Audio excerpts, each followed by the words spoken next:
সুন্দরবন বেড়াতে গেলাম, 3 দিন থাকলাম স্টিমারের উপরে। স্টিমারে শুধু ঘুরছি আর চারিদিকে দেখছি লক্ষ লক্ষ রকম গাছ, গাছের শেষ নাই, কিন্তু একটাও আমের গাছ দেখতে পেলাম না, একটাও লিচুর গাছ নাই, একটাও বেদানার গাছ নাই, একটাও ডালিমের গাছ নাই। আমি নৌকাতে নামাজ পড়ছি, ইমামতি করছিলাম, আর মনে মনে ভাবছিলাম, আল্লাহ, কোটি কোটি গাছ তুমি সুন্দরবনের মাটিতে তৈরি করেছ, কিন্তু একটাও কোনো ফলের গাছ নাই, কাঁঠালের গাছ নাই, জামরুলের গাছ নাই, সবেদার গাছ নাই, আমের গাছ নাই। কারণ কি? মনে মনে ভাবলাম, তাই তো আঙ্গুর খাবে তোমার বান্দা আর তোমার নামের প্রশংসা আদায় করবে, বেদানা খাবে খুব মিষ্টি, তোমার নামের প্রশংসা আদায় করবে। কাঁঠাল কি করে পাকিয়ে খেতে হয় এটা হনুমান জানে না, আমের কি করে আচার করতে হয় এটা হরিণে বুঝে না, খাজুর কি করে পেড়ে খেতে হয় এটা ভল্লুকে বুঝে না, কলা কি করে ছিলে খেতে হয় হাতিতে জানে না।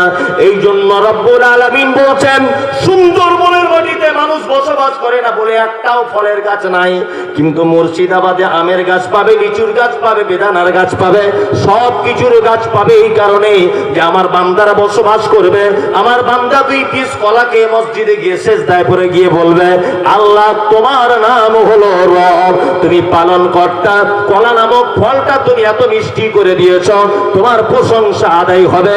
এই জন্য মানুষ যেখানে বসবাস করে সেইখানে তুমি ফলমূল দিয়েছ, এইখানে মানুষ নাই বলে তুমি দাওনি।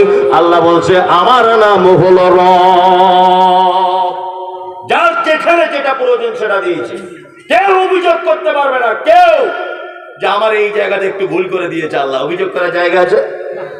আছে? নাই। আল্লাহু আকবার। তারপরে একটা শব্দ আছে আলামিন। কাল সকালে আনন্দবাজার পত্রিকায় যদি একটা ঘটনা বলা হয় যে মাটির তলাতেও মানুষ পাওয়া গেছে, তারাও জলসা করছে প্যান্ডেল করে। আচ্ছা বলুন তো, বিশ্বাস করবেন আপনারা? যে বিশ্বাস করবে না তার ঈমান থাকবে না, যখনই বলে দেবে না তার ঈমান চলে যাবে। যদি বলছেন কেন, আল্লাহ বলছে আলাম 1 বচন, আলামিন বহু বচন। এইরকম তোমরা যে জগতে বসবাস করে এরকম অসংখ্য জগতের মালিক আমি। কি বললাম বুঝলেন নাই? নাসার বিজ্ঞানীরা কিছুদিন আগে কলম পত্রিকায় দেখছিলাম যে নাসার বিজ্ঞানীরা প্রমাণ করেছে যে আকাশের উপরে আর একটা স্তর পাওয়া গেছে যেখানে অক্সিজেন অ্যাভেলেবেল, মানুষ বসবাস করতে পারে, অনায়াসে মানুষ বসবাস করতে পারে। তো মনে মনে হাসলাম আর বললাম, আল্লাহ সুবহানাহু ওয়া তাআলা বলেন, আল্লাযী খালাকা সাবআ সামাওয়াতিন তিবাকা, আমি আসমানটাকে স্তরে স্তরে 1 তলা 2 তলা 3 তলা 4 তলা 7 তলা এইরকম আমি আসমান বানিয়েছি। এটা আল্লাহ সুবহানাহু ওয়া তাআলা 1500 বছর আগে মুহাম্মদ সাল্লাল্লাহু আলাইহি ওয়াসাল্লামকে বলেছে। নাসার বিজ্ঞানী তুমি 2023 সালে এই ঘটনা প্রকাশ করছে, এর আগেও একটা স্তর পাওয়া গেছে যেখানে মানুষ বসবাস করার উপযোগী। নাসার বিজ্ঞানীরা প্রমাণ করুক আর নাই বা করুক, আমরা মুসলমানরা এর উপরেও যে আরো 7টা স্তর আছে, এতে ঈমান রাখি কি রাখি না? একই। যদি কেউ না রাখে তার ঈমান থাকবে না। বিজ্ঞানের কথায় কখন কোরআন প্রমাণ হবে এটা দেখার বিষয় নয়, আল্লাহ সুবহানাহু ওয়া তাআলা বলে দিয়েছেন, এটাই চূড়ান্ত। একটা কথা বলে রাখছি, শুনে রেখে দেন। এই সব বক্তব্য রাখলে আবার এখন ইয়াং জেনারেশনের কথা বলে দিতে পারে যে আপনি তাহলে বিজ্ঞান মানতে চাইছেন না। অবশ্যই বিজ্ঞান মানতে চাই, তবে বিজ্ঞানের যে কথা কোরআনের সঙ্গে মিলে যায় ওই কথাগুলো মানতে চাই। যেগুলো কোরআনের সঙ্গে সংঘর্ষ, বিজ্ঞানের ওই কথার মুসলিমরা 10 পয়সাও দাম দেয় না। কোরআন কি বলেছে? কোরআন বলেছে, বাইন্না খালাকনাকুম মিন তুরাবিন সুম্মা মিন নুতফাতিন সুম্মা মিন আলাকাতিন সুম্মা মিন মুদগা। মানুষকে তৈরি করা হয়েছে মাটির উপাদান দিয়ে। মানুষকে কি দিয়ে তৈরি করা হয়েছে? মাটি দিয়ে। চার্লস ডারউইন উনি থিওরি পেশ করলেন, বানর থেকে মানুষ হয়েছে। বলেছে না, স্কুলে পড়ায় না বানর থেকে মানুষ? তা মনে মনে বলি যে এর মাথাতে কি মগজ ছিল না? দেখি কিছু বুঝতো না? যদি বলছেন এত বড় মাপের মানুষ আর আপনি এইরকম কথা বলছেন, তা বলবো না, এটা তো অযুক্তিকর ব্যাপার। অযুক্তি, কোন যুক্তিও নেই এতে।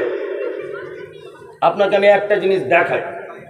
আপনার বাড়িতে একটা দেশি গরু আছে, আপনি যদি মনে করেন যে আমার একটা জার্সি বাছুরের দরকার, তাহলে বলুন তো ডাক্তার বাবুকে বলে জার্সি বাছুরের ইনজেকশন যদি ওকে পুশ করা হয়, জার্সি বাছুর হবে কি হবে না? হবে? হবে? কিছু বুঝেই না। হবে হবে জার্সি বাছুর সম্ভব। গরুর মালিক যদি ভাবে যে হরিণের বাচ্চাকে খুঁজে পাওয়া যায় না, ডাক্তারবাবু একটা হরিণের ইঞ্জেকশন মেরে দাও তো, আচ্ছা হরিণের বাচ্চা হয়। আচ্ছা বলুন তো কিয়ামত পর্যন্ত সম্ভব? সম্ভব নয়, কারণ ওর টেকের ভিতরে শুধু গরুর তৈরি হওয়ার মেশিন ফিট করা আছে, হরিণের মেশিন ফিট করা নাই। আরে বানর তো একটা আলাদা ভিন্ন প্রাণী, বানর একটা ভিন্ন প্রাণী, তার থেকে কিভাবে মানুষ হতে পারে? সম্ভব। স্কুলে এখনো পর্যন্ত এই ক্যালেন্ডার টাঙানো আছে, একজন এইরকম করে আছে, আর একজন এইরকম, আর একজন এইরকম করে আছে, আর একজন দেখছি হাফ প্যান্ট পরে ন্যাংটো, তারপরে দেখছি একজন ফুল প্যান্ট পরে আছে মানুষ। স্কুলে এখনো পর্যন্ত রাখা হয়েছে। হ্যাঁ, আমি বলছি বানর থেকে যদি মানুষ হবে তো এখনকার বানর থেকে একটা মানুষ হচ্ছে না কেন? এটাও তো একটা কথা। হ্যাঁ, তার মানে বোঝা যাচ্ছে চার্লস ডারউইনের এই থিওরি কোরআনের সঙ্গে সংঘর্ষ। এটা মানতে আমরা বাধ্য নয়। যদি চার্লস ডারউইন এ কথা বলতেন যে মাটি থেকে মানুষকে সৃষ্টি করা হয়েছে, অবশ্যই বৈজ্ঞানিক তত্ত্ব আমরা মানতে বাধ্য ছিলাম। আলামিন আল্লাহ তাআলা বলছেন অসংখ্য জগতের মালিক আমি। 2 নম্বর আয়াত শুরু হচ্ছে আর রহমানির রহিম। 2 নম্বর আয়াত, এটা ভালো করে আর একটু বোঝার চেষ্টা করুন। এই লোকটা বছরে 10,000 টাকা দান করে মাদ্রাসায়, আমরা ওকে কি বলবো? দানি, তাই তো? আমি করি বছরে 30,000 বা আমি করি 50,000, আমাকে লোক কি বলবে? দাতা। ওই যে আমার পিছনে যে লোকটা বসে আছে ও করে 1 কোটি, ওকে কি বলবে? দানবীর। কি বলবে? দানবীর। হাজী মোহাম্মদ মহসিনকে কি বলা হয়? দানবীর। তার মানে দানবীর মানে যার দান বেসুমার, তাই না? সবাই কিন্তু আমরা দান করেছি, এ 10,000, এই 50,000, তো 1 কোটি, তাই না? এ হলো দানি, আমি হলাম দাতা, ও হলো দানবীর। রহমান মানেও দয়া, রহিম মানেও দয়া, দুটোই দয়া, তাই না? তবে রহমান যে দয়াটা, এটা হচ্ছে বেসুমার দয়া, যার দয়ার কোনো শেষ নেই, কুল কিনারা নেই, ইনি হচ্ছেন রহমান। আর রহিম সীমাবদ্ধ কিছু নির্দিষ্ট মানুষের প্রতি যিনি দয়া করেন তিনি হচ্ছেন রহিম। আর রহিম ইয়াউমুল কিয়ামত খাসসাতান, কিয়ামতের দিনে খাস বিশেষ ব্যক্তিদের উপরে তিনি দয়া করবেন। আর রহিম রহমান আম্মাতান ফিদ দুনিয়া, একেবারে আম ভাবে দয়া করেন। কে? আল্লাহ, তার নাম রহমান। সারা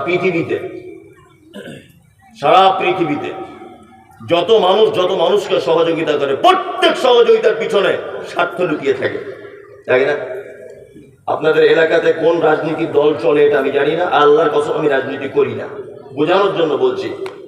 আমি কংগ্রেসের এলাকার প্রধান, এখন ধরে নেন 10টা ঘর এসেছে। আচ্ছা বলুন তো, আমি সিপিএম এর লোককে দেবো, তৃণমূলের লোককে দেবো, না আমার দলের লোককেই দিব?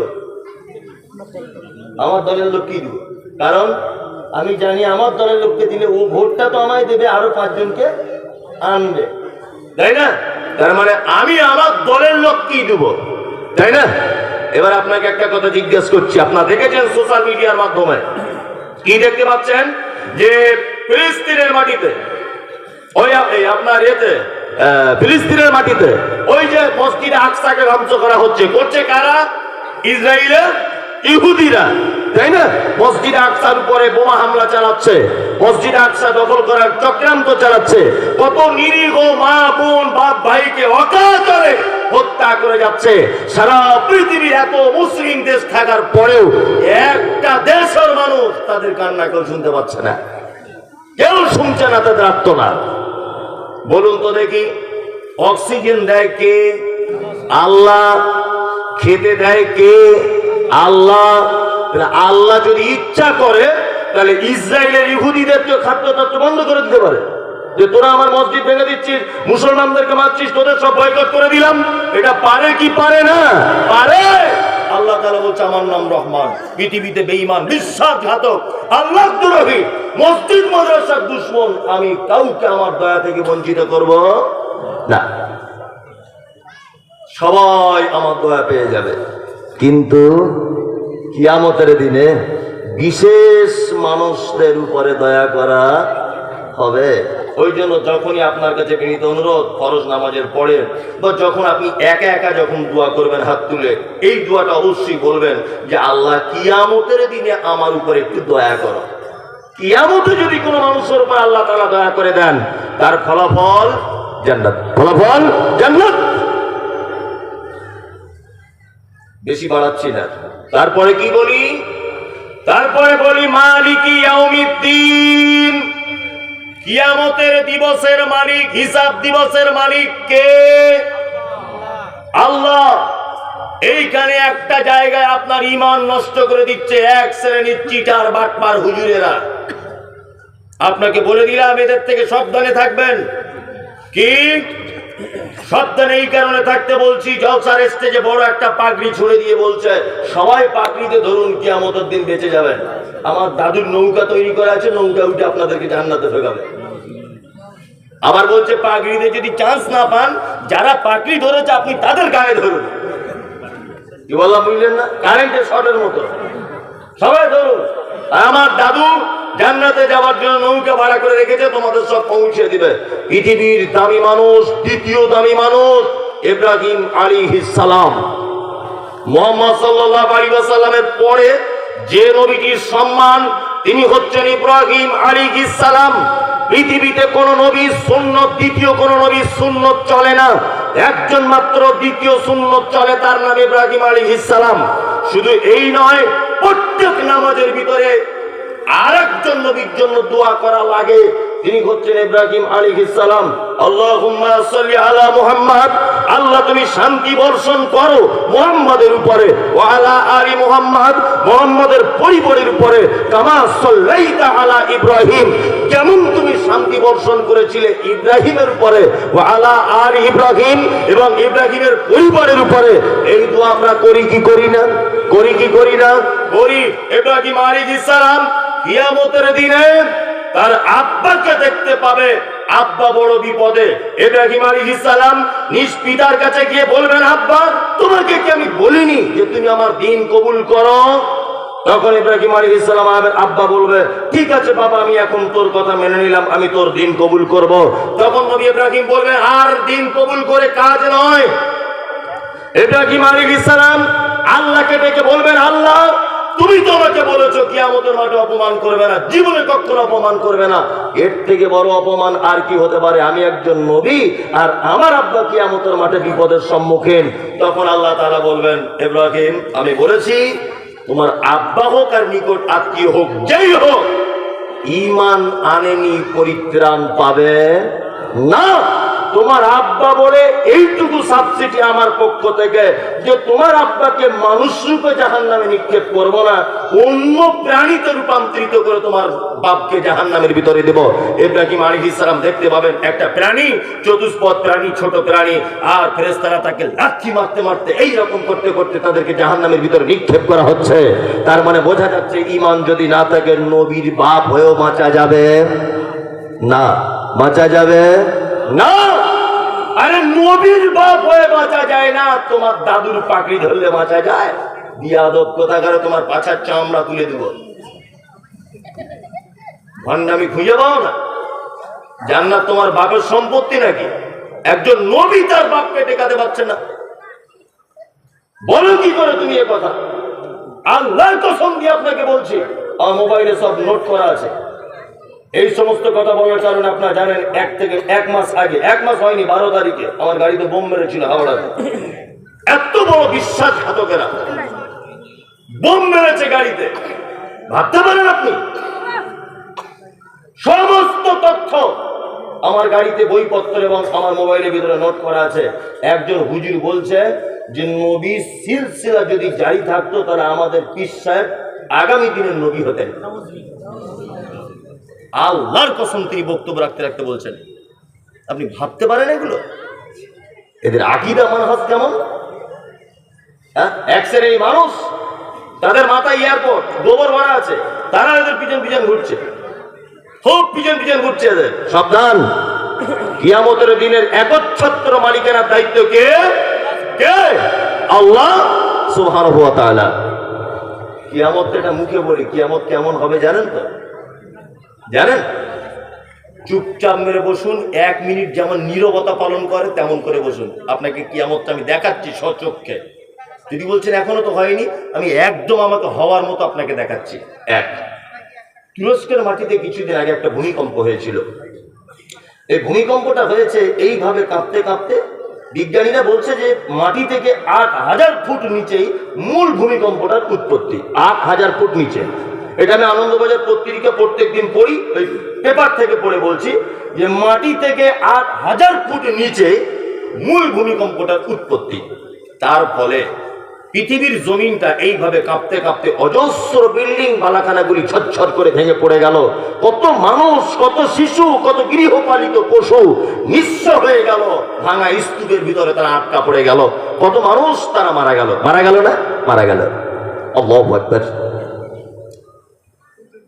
বিজ্ঞানীদের একটা মতামত, এর নিচে একটা প্লেট, এই প্লেট সরে যাওয়ার ফলে, এর নিচে একটা স্তরে প্লেট, এই প্লেট সরে যাওয়ার ফলে পৃথিবীর জমিন এইভাবে কাঁপতে কাঁপতে কাঁপতে কাঁপতে ভূমিকম্প শুরু হয়। এটা বৈজ্ঞানিকদের মতামত। যাই হোক, এটা পৃথিবীর ভূমিকম্প। কিয়ামতের দিনের ভূমিকম্প কেমন? আল্লাহ তাআলা বলছেন, ইযা যুলজিলাতিল আরদু যুলজালাহা ওয়া আখরাজাতিল আরদু আসকালাহা। কিয়ামতের দিবসের ভূমিকম্প মারাত্মক ভূমিকম্প, এমন ভূমিকম্প আল্লাহ তাআলা বলছেন ওয়া আখরাজাতিল আরদু আসকালাহা, মাটির তলার জিনিসগুলো উপরে তুলে দেওয়া হবে। সুবহানাল্লাহ। আপনি ভাবতে পারছেন? ঢালাই মেশিন দেখেছেন? বালি সিমেন্ট পাথর দিয়ে যেমন এইরকম ভাবে উপরের মাল নিচে, নিচের মাল উপরে। কিয়ামতের দিনের ভূমিকম্প দৃশ্য ঠিক এরকম। কেমন হবে কিয়ামতের দিন? আল্লাহ তাআলা বলছেন, ইয়া আইয়ুহান নাসু তাকু রাব্বাকুম ইন্না যালজালাতাস সাআতি শাইউন আযীম। আল্লাহ তাআলা বলছেন, মানুষ তোমরা তোমাদের প্রতিপালককে ভয় করো, নিশ্চয়ই কিয়ামতের দিবসের ভয়াবহতা বড় কঠিন। কেমন ভয়াবহতা? আল্লাহ তাআলা বলছেন, ইয়াওমা তারাউনাহা তাযহালু কুল্লু মুরজিআতিন আম্মা আরজাআত ওয়া তাযাউ কুল্লু যাতি হামলিন হামলাহা ওয়া তারান নাসা সুকারা ওয়া মা হুম বিসুকারা ওয়ালাকিন্না আযাবাল্লাহি শাদীদ। একটা প্রশ্ন আপনাকে মাঝখানে করে রাখছি, উত্তর আপনাকে দিতে হবে না। একটা কথা আজকে থেকে শিখে যান, পুরুষের থেকে নারীর ধৈর্য এবং সহ্য ক্ষমতা সব থেকে বেশি। এক, চিকিৎসা বিজ্ঞানীরা বলছেন যে নারী নরমালে বাচ্চা দিতে গিয়ে যে কষ্টটা সহ্য করে, এই কষ্ট যদি কোনো পুরুষের হতো তাহলে শতকরায় 80% পুরুষ এক পর্যায়ে শেষ মারা যেত। এটা নারীর পক্ষে সম্ভব। আমি যদি এখন এই লোকটাকে একটা ঘুষি মারি এইভাবে, আমার ঘুষির ওজন যদি 50 ডিগ্রি সেলসিয়াস পর্যন্ত যদি হয় তাহলে এই লোকটা বাঁচবে। আমার ঘুষির ওজন যদি 52-53 ডিগ্রি সেলসিয়াস হয়ে যায় তাহলে এক পর্যায়ে মারা যাবে। চিকিৎসা বিজ্ঞানীরা বলছেন পুরুষ মানুষ 50 ডিগ্রি পর্যন্ত ক্ষমতা সহ্য করতে পারে, কিন্তু একজন নারী 56 ডিগ্রি ক্ষমতা পর্যন্ত সহ্য করতে পারে। 56 সহ্য করতে পারে। বাচ্চা হওয়ার যে কষ্টটা, এটা 56 ডিগ্রি সেলসিয়াস। এটা যদি কোনো পুরুষের হতো, পুরুষ মারা যেত। বাস্তব সব থেকে ধৈর্য সহ্য ক্ষমতা বেশি। আল্লাহ তাআলা বলছেন, কিয়ামতের দিনে ইয়াওমা তারাউনাহা তাযহালু কুল্লু মুরজিআতিন আম্মা আরজাআত ওয়া তাযাউ কুল্লু যাতি হামলিন হামলাহা। একটা বাচ্চা মায়ের লজ্জাস্থান দিয়ে পড়ে যাবে নিচেতে, মা বুঝতে পারবে না যে বাচ্চাটা কিভাবে বার হলো। সুবহানাল্লাহ। এর নাম কিয়ামতের মাঠ। দুই, দুগ্ধদানকারিণী মাকে দেখতে পাওয়া যাবে, তার বাচ্চাকে সেদিন মা দুধ পান করাতে ভুলে যাবে।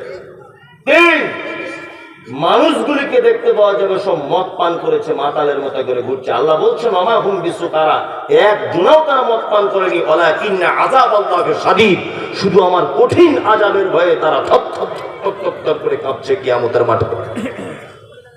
এর নাম কিয়ামতের মাঠ। আল্লাহ তাআলা বলছেন, মালিক ইয়াউমিদ্দিন, এই দিনের মালিক হচ্ছে কে? কে? আল্লাহ। তারপরে বলছেন, ইয়াকা না'বুদু। আল্লাহ বলছেন, আমরা তারপরে বলি ইয়াকা না'বুদু তোমারই ইবাদত করি, ওয়া ইয়াকা নাস্তাঈন, তোমারই কাছে সাহায্য চাই। ইবাদত কার জন্য? আল্লাহ। সাহায্য আল্লাহর কাছে চাইতে হবে। আল্লাহ ছাড়া কারো কাছে সাহায্য চাওয়া যাবে না। আমি শিক্ষা দেওয়ার জন্য অনেক কথা বলি যাতে মানুষ বুঝতে পারে। এক, মুম্বাই হাজি আলিতে যারা গেছেন তারা খুব ভালো জানেন। গেছেন কেউ? অনেক জনাই গেছেন। মুম্বাই হাজি আলিতে ঢুকলেই আল্লাহর কসম আমি নিজে দেখে এসেছি 3-4 বার, এখনো ভিডিও করা আছে আমার, দেখতে পারেন সোশ্যাল মিডিয়াতে ঘেটে। মুম্বাই হাজি আলি মাজারে ঢুকলেই সেজদা দেওয়ার পরে সেজদা থেকে উঠে একজনে দেখছি বড় ঝাঁটা নিয়ে মাথাতে এরকম করে দিচ্ছে। এই কেউ দেখেছেন এটা?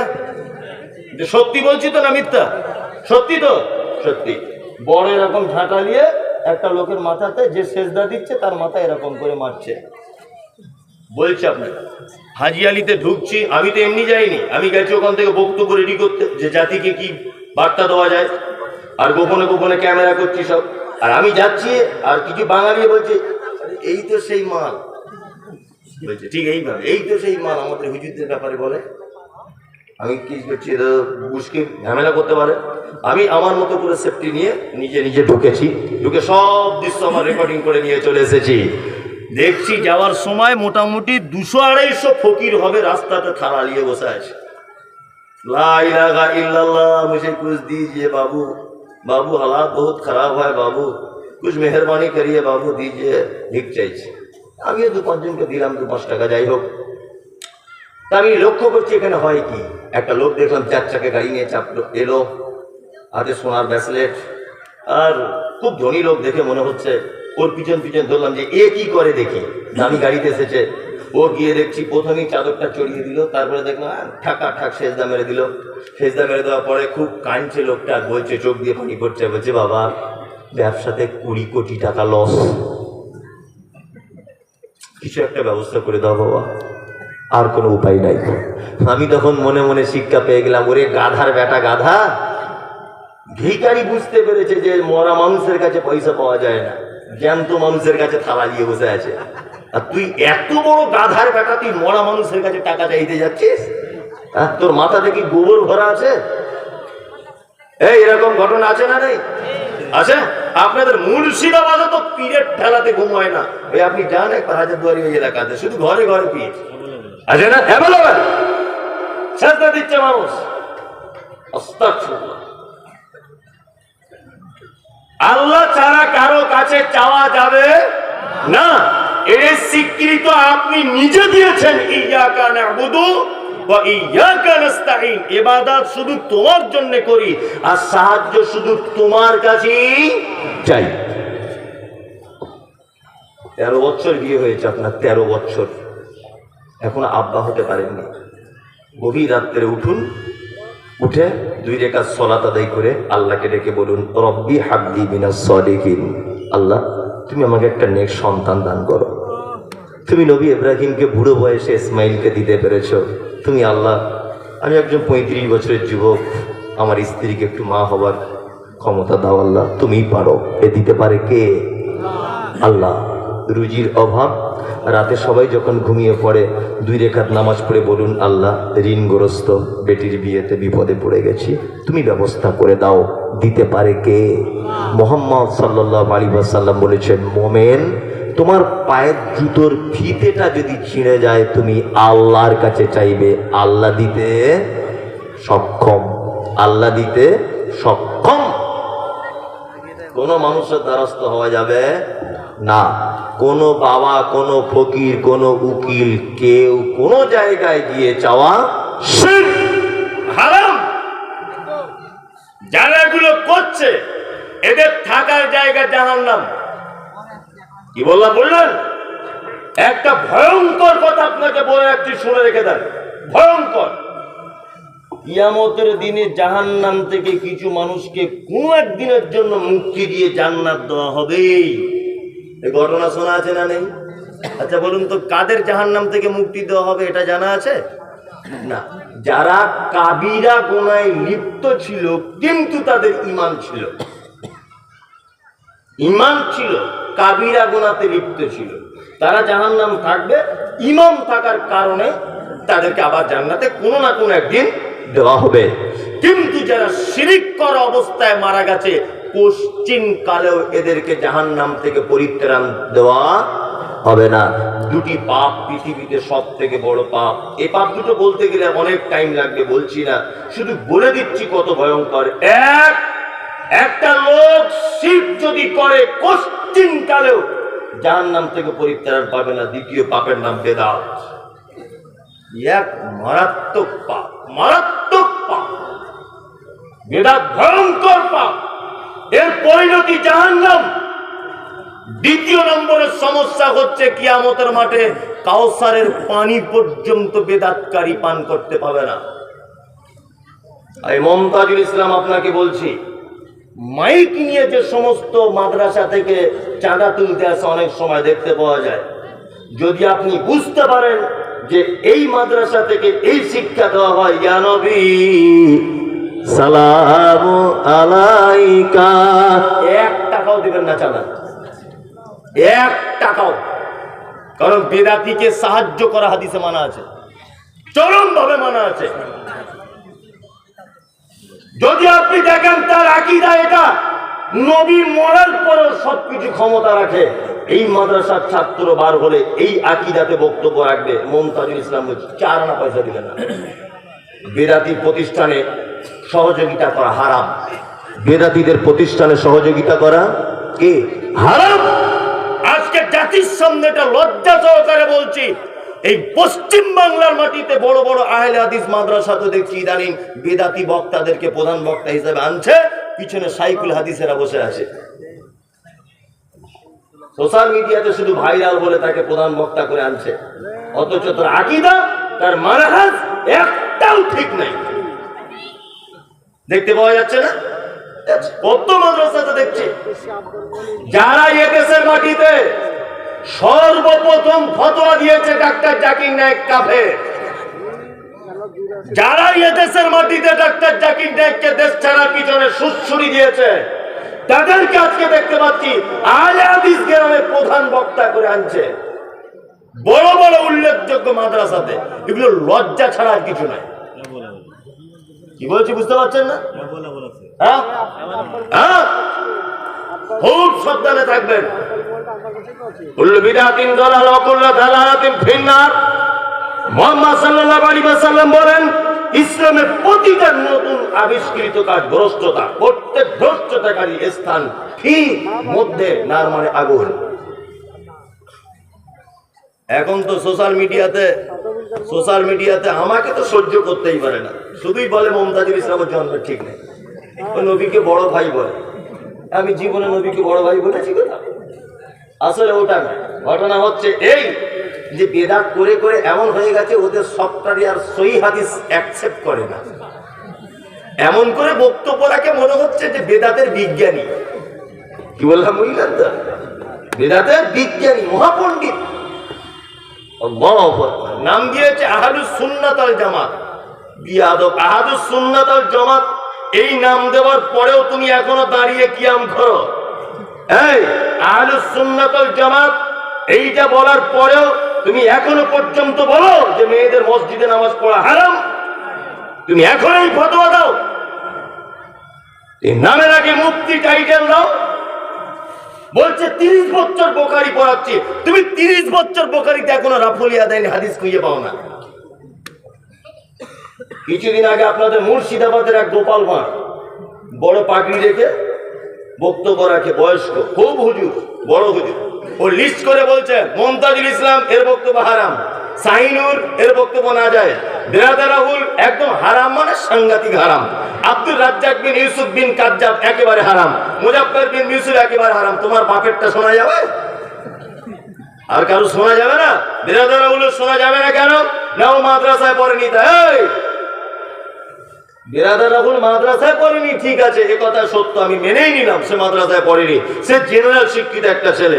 তোমার হুজুর এখনো 30 বছর বুখারী পড়িয়ে জোরে আমিন বলার হাদিস পায় না। তোমার হুজুর মুফতি সাহেব 30 বছর বুখারী পড়ানোর পরে পায়ে পা এইভাবে লাগাতে হবে, হাদিস খুঁজে পায় না। তোমার হুজুর 30 বছর বক্তব্য তোমার পড়ো রাফলিয়া তাইনে হাদিস খুঁজে পায় না। হ্যাঁ, তোমার হুজুরের থেকে বেরাদার রাহুলের মর্যাদা অনেক বেশি, কারণ সে জেনারেল শিক্ষিত ছেলে হয়েও সঠিক দিনটা বুঝতে পেরেছে এবং জাতির সামনে প্রকাশ করছে। তোমার থেকে অনেক দাম আছে। আসলে ঘটনা কি, আমি মাঝে সাঝে একটা গল্প বলি, বুঝলেন তো, বললে মানুষ খুব হাসে, কিন্তু হাসি একটু অনেক জ্ঞান আছে। একটা মেথর আর একটা আতরওয়ালা, দুজনে হেঁটে হেঁটে পাশাপাশি যাচ্ছে। আতরওয়ালা আতর ফেরি করে বিক্রি করে মসজিদে মসজিদে, আর মেথর লোকের ঘরে পায়খানা পরিষ্কার করে। দুজনে গল্প করতে করতে যাচ্ছে। তা বলছে, ভাই তোমার আজ কাজ বাজ কেমন হলো? বলছে, আলহামদুলিল্লাহ, দুটো পরিষ্কার করেছি আজকে, 2400 হয়েছে। আতরওয়ালাকে বলছে, ভাই তোমার কি হলো? বলছে, দুটো জান্নাতুল ফেরদৌস বিক্রি করেছি, 10 টাকা করে, 20 টাকা হয়েছে। গল্প করছে আর কি, তোমার কটা ছেলে মেয়ে, এরকম গল্প করছে। তা আতরওয়ালাটা বলছে, এতক্ষণ যখন গল্প করতে করতে এলাম, তাহলে একটু আতর ওর গায়ে লাগিয়ে দিই। নিয়ে ও এখন আতর ফটাম করে বার করে জান্নাতুল ফেরদৌসের গায়ে লাগিয়ে দিয়েছে। নিয়ে ও এরকম টেনি অজ্ঞান হয়ে গেছে। আতরওয়ালা খুব বিপদে, চিরাম ভালো, এই মেথরের গায়ে আতর লাগিয়ে বেচারা অজ্ঞান হয়ে গেল কেন? আশ্চর্য ব্যাপার। নিয়ে এখন এই লোক বিপদে পড়ে এখন টোটো ধরে হসপিটালে নিয়ে গেছে। ডাক্তার তো জ্ঞানী মানুষ, ডাক্তার বলছে, হয়েছে কি? আতরওয়ালা বলছে, ডাক্তারবাবু এই ঘটনা, লোকটা মেথরের কাজ করে, একসঙ্গে গল্প করতে করতে আসছিলাম, আমিও ব্যবসাদার, ও একটা অন্য কাজ করে, ওর হাতে একটু জান্নাতুল ফেরদৌস আতর লাগিয়ে দেওয়ার কারণে অজ্ঞান হয়ে গেছে। ডাক্তার তখন বলছে, আরে মশাই, আপনি এক বোকা লোক, ও জন্ম থেকে লোকের গু শুনে শুনে আসছে, আর আপনি এখন আতর দিয়েছেন বলি অজ্ঞান হয়ে গেছে। একে যদি আপনি ভালো যদি করতে চান, পৃথিবীর কোনো মেডিসিনে ভালো হবে না। হসপিটালে ওই যে বাথরুমগুলো থেকে কাঁচা পায়খানা কোনো বাচ্চা ছেলের বা কারোর যদি থাকে, একটু ওর ডাস্টবিন থেকে তুলে এনে নাকে লাগিয়ে দেন, দেখবেন সুস্থ হয়ে যাবে। বললাম, বুঝলেন, আতরওয়ালা কাঁচা পায়খানা লাগিয়ে দিয়েছে, রুগী পুরো সুস্থ। তার মানে এক শ্রেণীর হুজুর তারা বেদাত করতে করতে করতে করতে এমন একটা পর্যায়ে চলে গেছে যে মক্কাতে হজ করতে গিয়েছে, বেদাত খুঁজে পায় না বলে হোটেল ভাড়া করে দেখতে বলছে, ইয়া নবী সালাম আলাইকা। মনে মনে বলছি, তুই এটা বাইরে কর, তোর পাছার চামড়া তুলে দিবে, বাইরে করে দেখ। এই দেখেছেন সোশ্যাল মিডিয়াতে, ও হজ করতে গিয়ে ওখানে বেদাত খুঁজে পাচ্ছে না। তো বেদাত খুঁজে পাচ্ছে না, বেদাত করে করে অভ্যাস। তো বিড়ি সিগারেট খায় যেমন নেশা, তো বেদাতের নেশা আছে, ওইখানে গিয়ে হোটেল ভাড়া করে গিয়ে আমি সালাম আলাইকুম। আল্লাহু আকবার। আল্লাহ তুমি জাতিকে হেফাজত করো, আমিন।